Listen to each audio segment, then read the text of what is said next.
Аса құрметті қазақ елі, 17 қараша Мұрат Байдәулетовтің соңғы соты. Келіп қолдауларыңызды сұраймыз. Түркістан облысы Ленгір қаласы. Экстремистік ұйымға қатысты деп бейбіт халыққа оқ жаудырған Қанішер батырымызды екінші рет соттап жатыр. Өз ойыңды еркін айтқызбайтын елдің болашағы бұлыңғыр.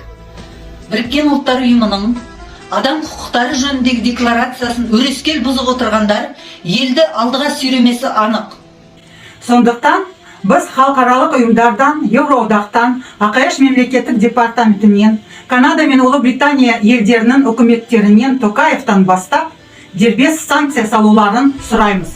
Және де бүкіл экономикалық келісім шарттардың, соның ішінде жақын арада Еурокеңестің төрағасы Шарль Мишельдің келіп, қол қойған келісім шарттарының күштерін жоюға шақырамыз. Тиранның жазықсыз адамдарды қылмыстық жауапқа тарта беруін тоқтатуын талап етеміз. Алдағы келе жатқан мерзімінің бұрынғы президент сайлауын заңсыз деп танимыз.